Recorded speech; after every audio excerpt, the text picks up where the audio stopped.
হে ভগবান, আজকে পুরো জল দিয়ে গায়ে গন্ধ হয়ে যাবে। এই গন্ধ জল আবার এক বালতি নিয়ে যাই, বাড়িতে কাজে লাগবে। ওষুধ জলের থেকে এই গন্ধ জল ভালো। চারিদিকে গাছপালা ভর্তি। দূর দূর দূর, এ কোথায় এসে পড়েছি আমি। এই পোস্টিংয়ের চাকরি আর আমার ভালো লাগে না, তারপর নাকি আবার গাজর চাষ। হে ভগবান। মা, ও মা, মা, তুমি চান করে নিলে কেন? আমি তোমার সাথে যেতাম ওই কুয়োর মধ্যে, তুমি কেন আমায় নিয়ে গেলে না মা? আমি যেতাম। মোলো যা, তোর আবার এই কান্না লেগেছে কেন?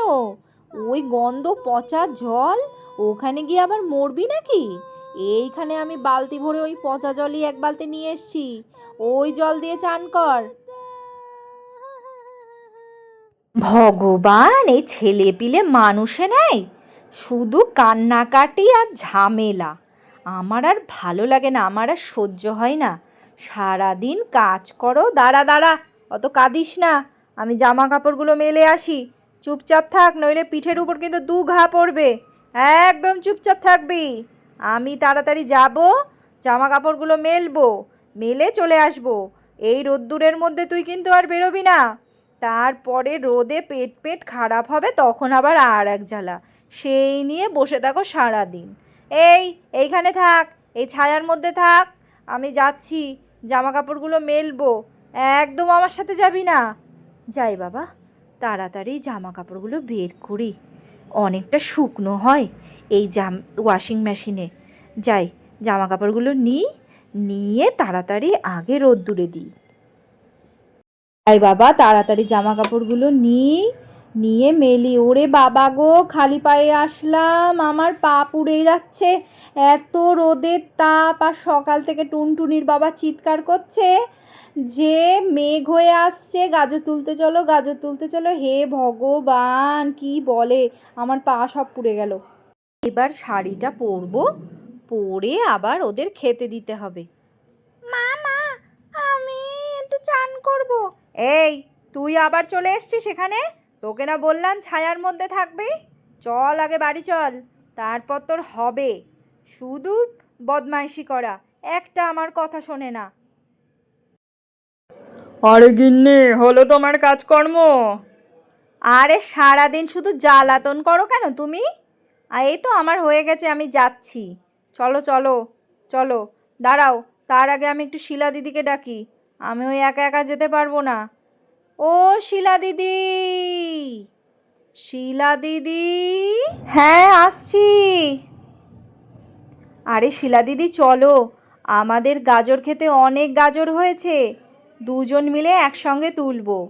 এখন ওয়েদারেরও ঠিক নেই, আজকে নাকি আবহাওয়া দপ্তর বলেছে আবার ঝড় বৃষ্টি হবে। আমি তো আবার ছাদে জামা কাপড় মেলে আসলাম।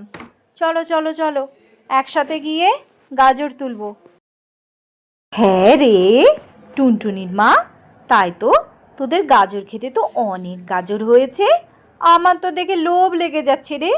হ্যাঁ হ্যাঁ, তুমিও কটা গাজর নিয়ে যেও বাড়িতে, বাড়ির ছেলেপুলেদের একটু রান্না করে খাইও। গাজরের হালুয়া, গাজরের পোলাও, গাজর সিদ্ধ, গাজর ভাজা, এইসব করে দিও। এই, এত গাজর খেলে তো পেট খারাপ করবে। তুই কি আমাকে পেট খারাপ করে মারবি নাকি, যে আমি গাজরের পোলাও, হালুয়া, সেদ্ধ, ভাজা সব গাজরই খাবো? আরে না না, আমি তো মজা করছিলাম। তোমার যতটুকু দরকার ততটুকু তুমি নিয়ে যেও। হাম্বা, হাম্বা, হাম্বা। মা, ওই যে ধবলিও চলে এসছে, নে ধবলি, দুটো গাজর খা। ঘাসের উপরে গাজরগুলো সব এনে এনে রাখি, এই গাজর কিছুটা বাজারে বিক্রি করা যাবে, বুঝলে শিলা দিদি? তারপর আমি কিন্তু কটা শাড়ি, গয়না, সাজগোজের জিনিস কিনবো। হ্যাঁ, আর তোমার ইচ্ছা মতন তুমি বাড়িতে নিয়ে যাবে, তুমি যা করো করো, আমি কটা বিক্রি করে সাজগোজের জিনিস কিনবো। হাম্বা, হাম্বা, হাম্বা। এ ভগবান, ধবলিটা না এমন হয়েছে, শুধু গাজর খাওয়ার ধান্দা।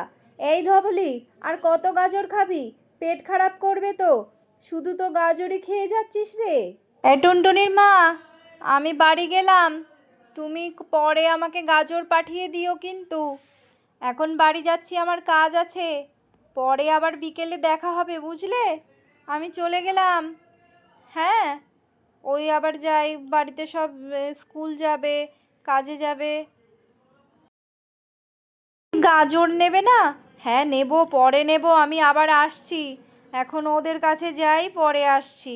আচ্ছা দিদি, ঠিক আছে, বিকেলে বাজারে যাব কিন্তু।